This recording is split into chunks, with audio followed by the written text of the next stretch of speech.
Yo tout le monde, c'est SD, j'espère que vous allez bien. On se retrouve pour une nouvelle vidéo sur votre TCG préféré. Pas mal d'infos aujourd'hui avec deux nouveaux playmats qui ont été annoncés que je vais donc vous montrer. Pas mal de nouvelles cartes des Teen Box ont été également dévoilées avec des cartes que je vous avais prédit lors d'une vidéo précédente. Et bien évidemment des nouvelles cartes annoncées en OCG qui vont sortir dans quelques semaines, quelques mois en TCG avec les premières cartes du prochain booster principal. Ça s'appelle Burst Protocol et ça sortira, je pense, en 2026, et ça sera l'extension principale après le désastre des dimensions, Doom of Dimension, qui va sortir en septembre chez nous en TCG. Merci à mon partenaire Naruko Games de sponsoriser la vidéo. Vous avez un ensemble de displays de multi-TCG sur le site. Ils essayent de faire les meilleurs prix. N'hésitez pas à checker, il y a des précommandes sur des futurs produits, ainsi que des displays toutes fraîches qui viennent d'arriver. Le lien est dans la description. Si tu cherches des cartes à l'unité, je t'invite à aller sur le profil de Naruko. Le lien est dans la description. Tu retrouves une tonne de cartes à prix très intéressant.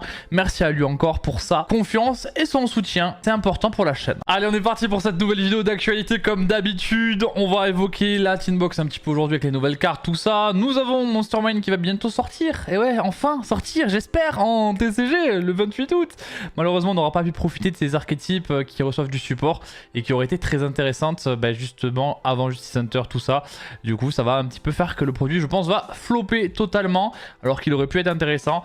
Et donc Doom of Dimension qui va vite arriver vu que ça arrive le 25 septembre, donc dans à peu près un mois avant la sortie du prochain set principal. On commence avec des petites infos en vrac, avec des playmats, tout ça. Le nouveau playmat des Top Cut, le voici. Si vous avez la chance et le talent surtout de faire Top Cut un YCS, vous pouvez potentiellement récupérer ce playmat qui est voilà, qui est là. Alors il y en a qui aiment, il y en a qui aiment pas. Moi je trouve que les couleurs sont jolies.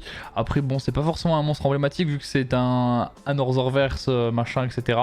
Donc les monstres un peu inventés qui sont des price cards. J'aurais préféré une staple qui reçoive un tapis YCS, mais bon. Voilà, ce sera donc celui-ci. Les zones sont pas très belles. Après, le playmat en lui-même, je le trouve pas moche. Mais bon, c'est pas forcément une carte qu'on connaît, donc ça nous résonne pas trop. Nous avons le Field Center pour Doom of Dimension qui est officiel. Voilà, le petit Field Center avec le monstre DDD dessus. Et le playmat, voilà, pour Doom of Dimension, dans un ton très violacé, avec des zones. Bon, il n'y a pas beaucoup de travail, c'est vraiment des zones classiques, hein, mais voilà, le petit playmat de Doom, pour ceux qui sont fans de DDD, ils sont, je pense, contents de récupérer ce playmat-là. On passe à la Teen Box, et on va voir que j'ai prédit beaucoup de cartes qui ont été annoncées officiellement dans les Teen, avec déjà Law, The Prayer of the Voiceless Voice. On l'avait dit, hein, Voiceless, ça allait être réédité dedans, et ben on a la preuve avec Law qui est juste là. Donc tout Voiceless devrait être réédité, que ce soit en commune, en ultra ou en secret. Le Nightmare Throne qui est réédité, comme je vous l'avais annoncé, donc ça c'était sûr. Ensuite nous avons des cartes qui seront en Starlight, donc les cartes avant c'était en secret parce que le titre était en brillant. Là le titre est en brillant mais les contours sont un petit peu en blanc, ça veut dire que c'est des Starlight. Donc Spirit with Eye of Blue en Starlight, c'est une super réédition du deck de structure, bien sûr, qui est une carte jouable en plus encore en ce moment dans la méta, dans Blue Eyes déjà, mais dans Dracotail, c'est jouable très clairement. Donc très bonne réédition de cette carte-là, je vais clairement me la mettre de côté. Et puis Bottomless Trapple, c'est une carte emblématique du jeu. Moi, il y a plus de 15 ans, je jouais déjà cette carte, hein, donc voilà, ça fait plaisir de la revoir. Et qui est une carte qui aura donc ce print en Starlight. C'est pas mal aussi pour les joueurs un peu plus rétro. Donc très bonne réédition parce que la Teen Box, ça parle aussi aux joueurs rétro. Hein. Ensuite, nous avons Black God qui est réédité. Très bonne réédition, vraiment excellente réédition d'une carte qui était vraiment chère. Donc faudra vous la procurer si vous la voulez. Et ensuite, on a le petit Sang Engine qui est une petite engine Millennium qui est jouable dans pas mal de decks. Qui est réédité avec un up de rareté ici, vu qu'avant il était en ultra et là il sera en secret. Ensuite nous avons deux autres Starlight avec True Light. Là aussi c'est un très bon print en Starlight parce que la carte était en commune et en ultra au niveau de ses prints. Et ben maintenant elle a une Starlight. Du coup tous les joueurs Blue Eyes pourront la jouer en Starlight et ça c'est vraiment chouette. À côté de ça il y a Obliterate qui est joué vraiment là pour le coup dans l'archétype Millennium avec Exodia et tout ça. Donc c'est une bonne réédition aussi pour le coup. Voilà, c'est bien. Moi, je trouve que c'est pas négatif, c'est Starlight. Il y en aura normalement 50 Starlight. Donc, je trouve ça cool que ce soit à la fois des cartes qui peuvent être méta, comme les bestiaux qu'on a vu l'autre fois, ou des cartes comme True Light ou Obliterate qui sont un peu plus animées, ou en tout cas des gimmicks de deck un peu appréciés par une majorité dans la communauté. Nous avons ensuite 3 cartes qui ont été annoncées en secret. Donc Mimighoul Throne, on devrait avoir la réédition et le up de rareté de tous les Mimighoul. Gadget Trio, ça aussi c'est bien, c'est une carte qui était en ultra je crois avant, donc petit up de rareté. Et au milieu, c'est quoi ça? Eh bien c'est une exclue TCG Bot Herder, voilà, avec le petit monstre, je sais plus comment il s'appelle, mais on le voit sur une carte Malice, et c'est une carte à part entière à la base du jeu, et donc il est là, voilà. Donc ce lore autour de Malice continue un petit peu. Donc la carte elle nous dit quoi? Elle nous dit qu'on va cibler un monstre que l'adversaire contrôle qui est face recto que l'on possède ou en position de défense face verso. Si ce monstre n'est plus sur le terrain ou un monstre que l'on contrôle, alors c'est un peu particulier hein, comme c'est écrit, on va pas se mytho que la carte elle est écrite très bizarrement. S'il est face verso, on va le révéler brièvement pour le vérifier qu'il est bien en notre possession à la base, et on applique ses effets en conséquence. On inflige 200 points de dommage, bon, c'est gratuit, 200, bon, c'est pas pourquoi. Et le deuxième effet qui est beaucoup plus intéressant, c'est prenez le contrôle de tous les monstres que votre adversaire contrôle, excepté ce monstre. Voilà, alors il est un petit peu gimmicky, ça marche on va dire un petit peu avec les Mimighoul qui du coup peuvent s'invoquer spécialement sur le terrain de l'adversaire. Du coup tu pourrais activer cette carte, cibler le Mimighoul en face, prendre le contrôle de tous les monstres de l'adversaire et lui laisser le Mimighoul. C'est un peu je pense l'esprit de la carte que ça fonctionne avec Mimighoul ou ce genre de gimmick. Voilà, ou avec un kaiju potentiellement, ce genre de choses. Maintenant, je pense pas que ce soit très fort, c'est plutôt gimmick. Ça peut trouver des steps où c'est jouable, hein, mais ce sera pas dans tous les decks. Ensuite, on a des ultra rares avec l'allié de la justice, Sickle Rider, qui est une très bonne carte, qui a été jouée pas mal dans un certain format, notamment le format de l'Open. Moi, je l'avais dans mon side. Dinkabui, qui avait gagné l'événement, l'avait aussi. Donc, c'était vraiment une carte qui était très intéressante et qui avait pas beaucoup de print en belle rareté. Donc là, ce sera une belle ultra rare. Pour le coup, c'est une très bonne réédition parce qu'en plus, la carte a été quand même quelques euros. Galan Granite qui avait aussi explosé de prix quand elle a été beaucoup jouée dans Mitsurugi. Très bonne réédition en ultra. Et Abyss Rhine qui est réédité déjà. Donc les Atlantean Mermail risquent aussi d'être tous réédités vu qu'on a Abyss Rhine qui est réédité. Donc là, c'est une descente de rareté vu qu'avant elle était en secret et que maintenant elle sera en ultra. Et enfin, nous avons 2 autres cartes qui ont été annoncées en Starlight, donc le Heirs of the Blue Eyes qui était toujours donc en secret et à une dizaine d'euros, donc là va être beaucoup plus accessible. En plus c'est un Blue Eyes malgré tout, donc petite Starlight c'est cool. Et Starlight Rod en Starlight, ça me semble logique, Starlight Rod, Starlight, voilà. Donc qui est une carte pour d'ancien format et qui était très forte à l'époque hein, où tu la posais et quand on te faisait un plumeau ou ce genre de choses, bah, tu pouvais l'activer pour spé un Stardust. Donc c'était vraiment très fort, c'est cool qu'elle ait cette rareté là. Donc franchement pour l'instant les Stardust moi je trouve que c'est plutôt pas mal. Et on a vu bah, là les cartes qu'ils nous ont annoncées aujourd'hui sont plutôt pas mal. En tout cas je suis pour l'instant content de cette team qui s'annonce bien. Maintenant il faut voir, comme je l'ai dit sur ma vidéo dédiée que je vous invite à aller voir, tout ce qu'il y aura dedans, toutes les secrets et les ratios. Et là, on risque de déchanter un petit peu. Une carte de Phantom Revenger a été annoncée, ou plutôt Phantom Revenge. Ils ont enlevé le R pour le TCG. Bon, pourquoi pas. C'est la dernière carte Eneanef. Il restera une carte Kyler Thune que je vous évoquerai la prochaine fois. Donc Eneanef, Renaissance, Magie normale, c'est ce qu'il manquait apparemment au deck. Donc la carte elle est assez intéressante. On va mélanger un nombre de votre choix de cartes monstre Eneanef depuis la main et ou terrain face recto dans le deck. Puis piocher un nombre de cartes égal au nombre mélangé. Donc potentiellement tu vas remélanger 3 pour piocher 3. Et piocher 3 c'est quand même fort. Tu peux dire un peu moins ça, mais ça va souvent être un ratio comme ça entre 2 et 3. Voilà, donc c'est quand même intéressant. Tu peux vraiment cycler un peu ta main, aller chercher des entraps aussi. Donc pas mal. Si votre adversaire invoque normalement ou spécialement un ou plusieurs monstres, tant que cette carte est dans votre cimetière, on peut bannir cette carte et activer l'un de ses effets. Donc le premier effet possible, c'est invoquer spécialement un monstre Eneanef depuis la main en position de défense face verso. Donc à la norme ou spé de l'adversaire, tu vas pouvoir faire une spé d'un monstre face verso. Ou alors changer un monstre Eneanef en position de défense face verso que l'on contrôle en position de défense face recto. Voilà, c'est ce qui manquait un petit peu au deck. Ce qui manquait au deck, c'est tout simplement de pouvoir avoir un peu plus de contrôle sur le moment où nos cartes passent de face down à face up, parce qu'on rappelle que tous les Eneanef ont comme effet de pouvoir, en fonction de ce que fait l'adversaire, se trigger et se mettre face recto, mais c'est vraiment avec des actions précises de l'adversaire, et des fois il a fait jamais l'action parce qu'il va jouer au tour.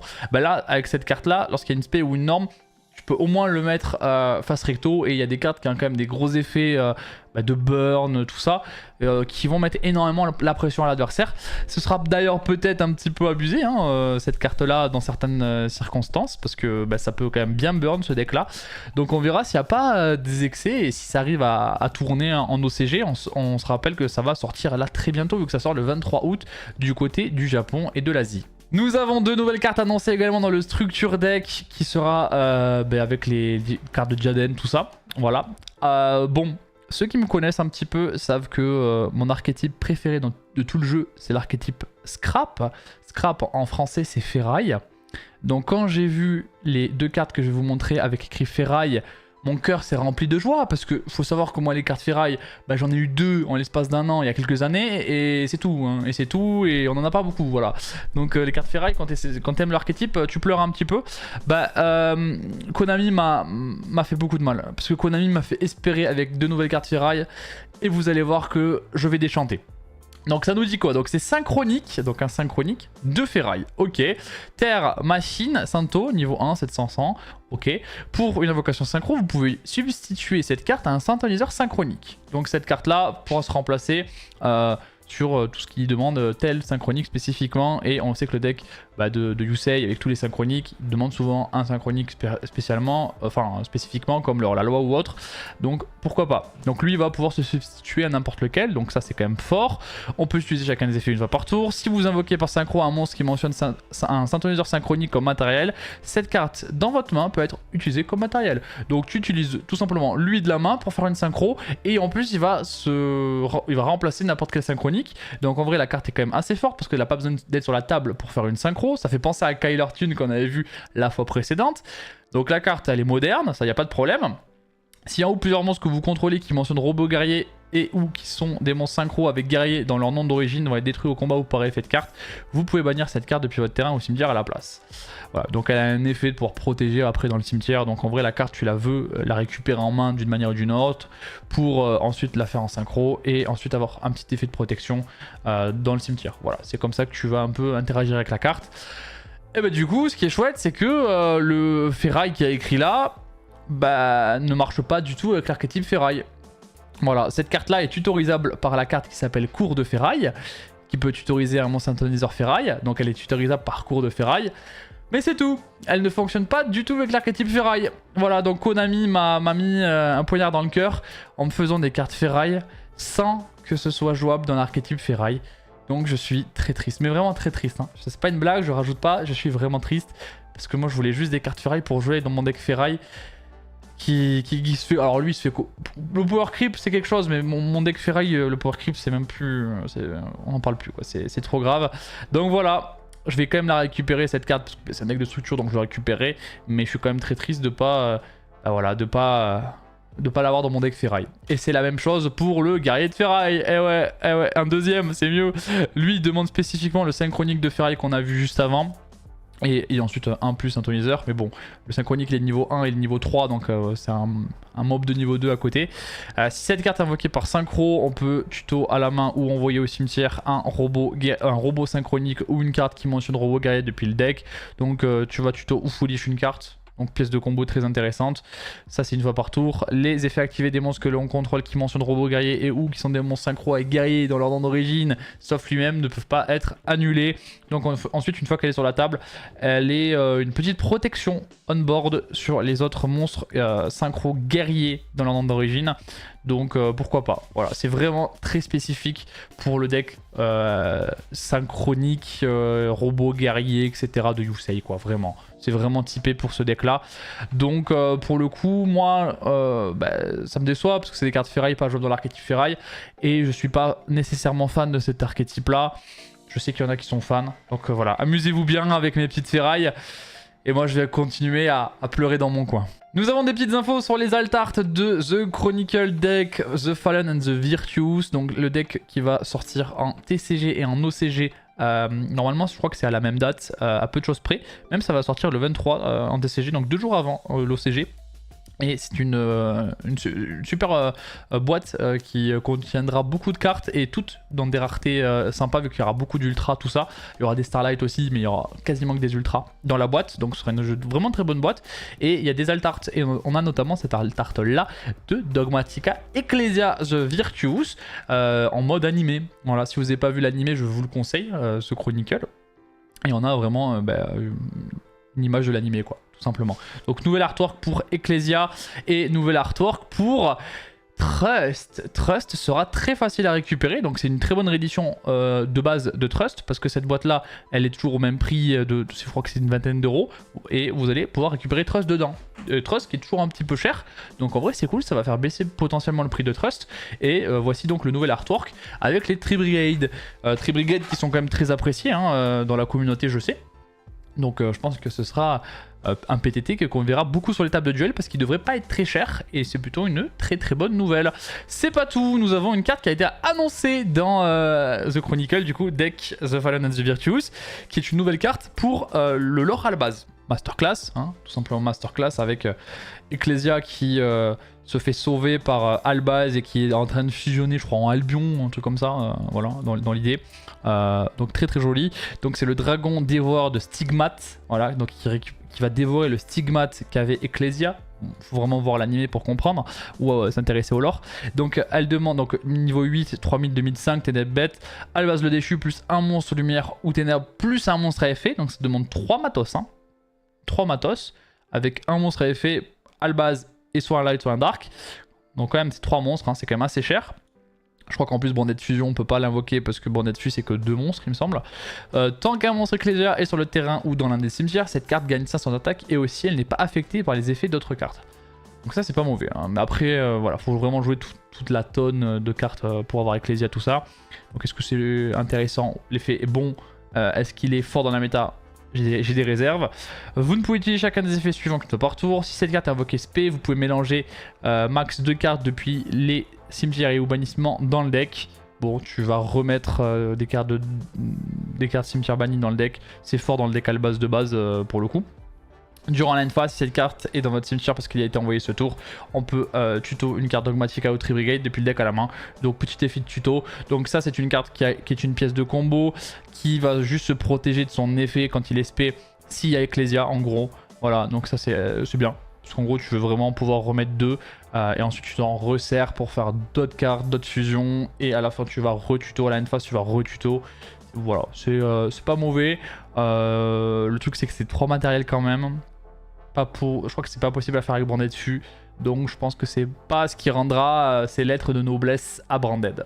On passe aux toutes premières cartes de Burst Protocol. Je l'ai dit, c'est le set principal qui sortira après Doom. Ça sort le 25 octobre en OCG, sorti en janvier-février du côté du TCG. Je parie plutôt sur janvier. Voilà, pour moi ce sera en janvier que Burst Protocol sortira, parce qu'on sait que maintenant il y a à peu près 2 mois entre les sorties TCG et OCG, donc pour moi ce sera en janvier. Voilà, début janvier ce sera l'extension qui sortira. C'était quoi? C'était Suda, je crois, qui était sorti en début d'année. Ce sera peut-être le nouveau Suda quoi. Voilà. Alors qu'est-ce qu'elle nous dit cette carte? Donc déjà c'est du support Rocket. Voilà, donc là Dragon Link se frotte les mains potentiellement. Donc détonateur Rocket, Ténèbres Dragon, niveau 7, 1008, 2005. Donc 2005, attention au Regenesis. Maintenant c'est la nouvelle gimmick. Si vous contrôlez un monstre lien Ténèbres Dragon, vous pouvez spé cette carte depuis votre main. On peut le spé qu'une seule fois par tour de cette façon. Donc c'est un extender si tu as, on l'a dit, un lien Ténèbres Dragon, ce qui n'est pas compliqué normalement dans des links. On peut cibler une carte monstre Ténèbres Dragon dans votre cimetière, dans votre zone magie piège, pardon. Donc on target un monstre Ténèbres Dragon dans votre zone magie piège. Invoquez-la spécialement, mais elle ne peut pas attaquer aussi, ses effets sont annulés. Et aussi, vous ne pouvez pas invoquer spé, sauf des monstres Ténèbres exclus depuis l'extrait deck le reste de ce tour. Ok, donc tu vas pouvoir remettre un monstre qui était équipé au préalable dans la zone main. Bon, les effets me semblent pas incroyables, ça me semble être plutôt fort pour Rocket plus que pour D-Link. On va voir s'il y a d'autres cartes qui sont jouables dans D-Link. En tout cas, c'était la première. La deuxième, c'est le chargeur Rocket, niveau 4, 1005, Ténèbres Dragon, qui nous dit quoi? Lorsque votre adversaire active un effet de monstre sur le terrain qui cible un ou plusieurs monstres que vous contrôlez, ou lorsque votre adversaire est ciblé avec une attaque par un monstre adverse, Ou lorsque votre monstre est ciblé par une attaque par le... Ouais, ok, bon, c'est un peu... Donc si ça target ou si ça battle, effet rapide, tu peux spé cette carte depuis la main, puis on peut révéler une carte dans la main, puis appliquer cet effet au monstre de l'adversaire selon le type de carte révélée. Donc si c'est un monstre, tu le mets en position de défense. Si c'est une magie, son attaque est doublée. Ok, et si c'est un piège, bannissez-le. Ok, ok, alors est-ce qu'on a envie de révéler une magie pour que l'adversaire ait une attaque doublée? Je ne sais pas. Mais bon, après tu peux invoquer spé cette carte, hein, donc ça te permet de l'aspect, potentiellement de te protéger quand même sur le tour d'un OTK ou je ne sais quoi. Parce que ça te fait un body en plus. La carte me semble pas incroyable. Après je suis pas expert de Rocket ou de D-Link, mais la carte elle semble vraiment limitée.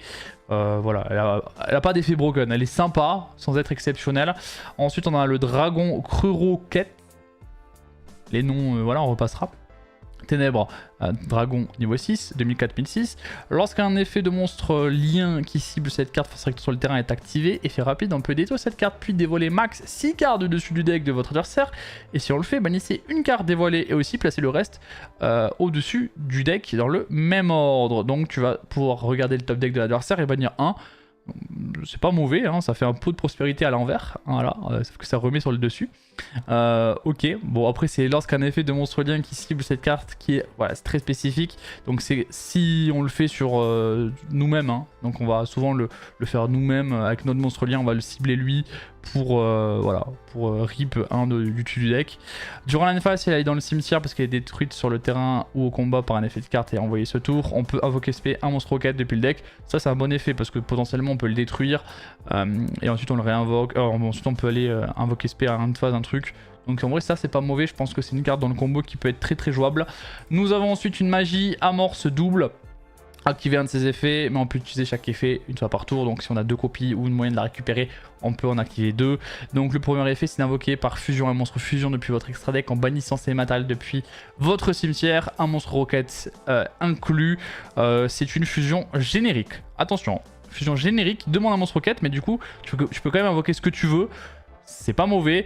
Et sinon le deuxième effet c'est d'invoquer un rituel depuis la main en bannissant des monstres depuis le cimetière, un monstre rocket inclus dont le total des niveaux est inférieur et supérieur pardon ou égal du niveau du monstre. Et là pareil c'est un rituel qui est générique. Alors les rituels souvent quand même demandent des monstres un peu spécifiques. Mais quand même, c'est une carte qui peut faire peur un petit peu. C'est des choses un peu génériques qui peuvent être faites. Bon, à surveiller, surtout que c'est depuis le cimetière. Donc ça peut être un peu gratuit quoi. Parce qu'une fois que les cartes sont dans le cimetière, elles font souvent des choses. Mais elles peuvent aussi de rien faire. Et donc là, ça les rend en vie. Donc en vrai la carte elle a du potentiel, hein, vraiment. Nous avons redémarrage Borel, donc contre-piège, toujours intéressant les counter-trap d'archétype. Donc elle nous dit que lorsque l'adversaire active une carte magie piège, tant que vous contrôlez un monstre roquette ou Borel, annulez l'activation et si vous le faites, posez la carte, elle ne peut pas être activée ce tour. Donc c'est une négate d'activation de magie piège qui va en plus récupérer la carte et la poser sur ton terrain à la manière d'un Toad allié au somme. Pour activer cette carte depuis votre main, vous pouvez activer cette carte depuis votre main en payant la moitié de vos life points. Cette carte là est très forte, hein, vraiment. Cette carte là elle est très forte parce que tu vas negate une carte adverse, magie piège, la récupérer. Ok, et tu peux même activer cette carte depuis la main, donc c'est vraiment fort, hein. C'est très fort. En plus tu peux en faire plusieurs par tour, il n'y a pas écrit une fois par tour. La carte elle est broken, hein. Vraiment elle est très forte, hein. Pour le coup ça y a pas à dire. Alors c'est une carte d'archétype, hein, mais c'est très fort, vraiment très fort. Parce que c'est pas une fois par tour, donc ça peut vraiment être broken, hein. Nous avons une nouvelle fusion du coup, c'est le dragon flamboyant fatal charge Borel, Ténèbres Dragon 2005-2000, qui va demander un monstre lien ténèbres et un monstre ténèbres. Bon, il n'y a que des ténèbres dans cet archétype, hein, mais un monstre lien quand même. Donc si cette carte est invoquée par fusion, on peut tuto un monstre roquette depuis le deck à la main. Donc elle est faisable potentiellement avec la carte magique qu'on a vue avant. On peut cibler un monstre ténèbres que l'on contrôle, équiper un monstre lien ténèbres depuis votre cimetière ou bannissement comme magie d'équipement qui lui donne 500. Donc là on va équiper un monstre, donc le monstre sera en magie piège. Et on avait vu un monstre au tout début qui peut invoquer spé un monstre qui est en magie piège. Voilà. Si cette carte elle est envoyée au cimetière comme matériel lien, on peut cibler une carte sur le terrain et la détruire. Ça c'est le genre d'effet qui est toujours très cool parce que maintenant on le sait, les archétypes interagissent beaucoup pendant le tour 0, même si t'es go second pendant le tour 0. avec les Femina, les canines, etc., t'as très souvent moyen d'avoir un monstre sur le terrain. Bah du coup, potentiellement, elle, si l'adversaire t'a fait ce genre de choses, tu peux cibler un détruire, ou en go second, tu peux avoir un intérêt du coup à l'envoyer au cimetière. Parce que pour faire une lien pour climb, et du coup tu peux pop 1, donc c'est un petit effet bonus en vrai qui est pas mal, et en plus ce petit effet te permet de chain block, et ça c'est pas anodin, attention, parce qu'une chain block, on rappelle, tu invoques un monstre qui a un effet quand il s'invoque spécialement, bah du coup ça peut être la chaîne 1, et la chaîne 2 c'est lui, vu qu'il était envoyé au cimetière pour un matériel lien, bah du coup tu peux pop 1, et du coup tu chain block, ce qui fait qu'il peut pas potentiellement faire H, Ghost Ogre, Ghost Bell, ce genre de cartes, Impulse, je sais pas, voilà, ce genre d'effet, il peut pas le faire parce que il est pas en réponse directe, tout simplement. Donc en vrai, cette carte, elle est pas dégueu, franchement, elle est pas horrible. Alors est-ce qu'elle sera jouable? Je ne sais pas, mais elle est pas horrible. Les effets de la carte sont plutôt bons pour le coup. Nous avons ensuite un petit lien 3. Le dragon Trisborel, voilà, donc on est à fond dedans, hein, à fond dedans. Donc Ténèbres, Dragon, lien 3, évidemment, 2300 d'attaque, qui demande 2+ monstres Ténèbres, Dragon inclus et un monstre Roquette dedans. Donc quand même pas très générique, hein. Ténèbres, Dragon, c'est quand même spécifique. On a plein dans le jeu, hein, je suis d'accord, mais quand même, c'est pas une carte que tu peux faire dans tous les archétypes. Si cette carte elle est invoquée par lien, on peut tuto une amorce rapide, donc ça c'est la magie qu'on a vue juste avant, une interverrouillage lourd ou une amorce double, ok, depuis le deck à la main. Alors c'était amorce double ou c'était quoi? Ouais, c'était amorce double, c'est celle qu'on a vue après, enfin, c'est celle qu'on a vue avant. Amorce rapide, je ne sais pas ce que c'est, ça doit être des cartes roquettes, tout simplement. Donc on peut les tuto 3 cartes très spécifiques, enfin l'une des 3 cartes très spécifiques, donc c'est très bien, parce que si tu en as une en main, du coup tu peux les tuto une autre, donc c'est pas mal. Carte de consistance. On peut cibler une carte face recto que l'on contrôle et un monstre Ténèbres Dragon dans votre cimetière, détruisez la carte sur le terrain et si vous faites ajouter l'autre monstre depuis votre cimetière à la main. Donc cette carte là elle marche avec la carte qu'on a vue qui lorsqu'elle est ciblée par un monstre lien 3 Ténèbres Dragon peut faire un effet de révéler les 3 cartes du dessus du deck de l'adversaire. En fait avec cette carte là tu vas tout simplement cibler ce monstre là et un monstre dragon dans le cimetière, ce qui va te permettre de faire l'effet de ce monstre et de chaîner l'effet du deuxième. Donc en vrai c'est plutôt intéressant. Donc pas mal en vrai, pas mal. Parce que du coup tu vas détruire celui que tu as ciblé et tuto l'autre. Donc en vrai c'est pas mal, ça te permet de cycler un petit peu. Donc plutôt bonne carte, c'est une carte vraiment pour le coup qui va être de transition sur le board. Hein. Elle va pas rester sur le end board, mais elle va te permettre de transitionner sur la suite du combo. Et ça c'est plutôt pas mal. Surtout que la suite du combo ça peut être lui, voilà, le dragon Carénage Borel. Donc carénage pour carnage j'imagine, ou une carlingue, je sais pas, voilà, le carénage. Donc Ténèbres Dragon, 3500, 3+ monstres à effet, donc lui il est générique. Hein. Lui il est générique. Votre adversaire ne peut pas s'écriver cette carte sur le terrain. Il ne peut pas se faire kaiju. Voilà. Lui, il ne se fera pas kaiju.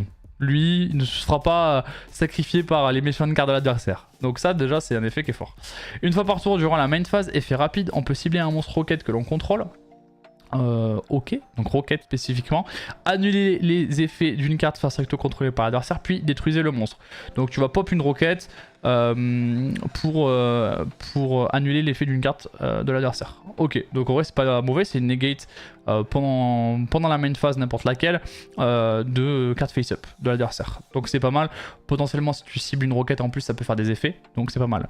Votre adversaire ne peut activer ni de carte ni d'effet en réponse à l'activation de cet effet, donc la negate elle passera quoi qu'il arrive, et en plus du coup ça veut dire que tu peux chaîner l'effet d'un monstre roquette directement à cette carte là pour débloquer d'autres effets, donc en vrai c'est pas mal. Une fois tant que cette carte est face recto sur le terrain au début de la battle phase, vous pouvez invoquer spé un monstre lien Borel de max Link 4 de votre extra deck. Bon ben voilà, si cette carte elle tient le coup, cette carte elle est pas détruite en main phase, ben en battle, au début de battle tu peux tout simplement spé un monstre Borel de lien 4 depuis l'extra. Voilà, et là il y en a, là t'as du choix, Donc cette carte là elle a un gros potentiel, cette carte là elle fait peur, ce sera, je crois, je sais pas si ça a été, oui ça a été annoncé, je crois que c'est la cover card en plus. Donc le dragon Carénage Borel, il fait pas rire, il est puissant, il est très intéressant, c'est une grosse pièce de handboard, il peut pas être sacrifié en plus, donc vraie bonne carte de l'archétype Rocket. Est-ce que ça a un potentiel d'être splashé? Je sais pas, ça on verra bien. En tout cas, c'est pas une mauvaise carte et je pense que le support est vraiment très bien pour Rocket. Voilà pour cette petite vidéo d'actualité, les premières cartes de Burst Protocol. On va voir ce que ça va donner un peu Burst Protocol. J'ai hâte de voir les autres cartes annoncées. J'espère que cette vidéo vous a plu. Je vous laisse là, on se retrouve très vite. C'était SD, ciao.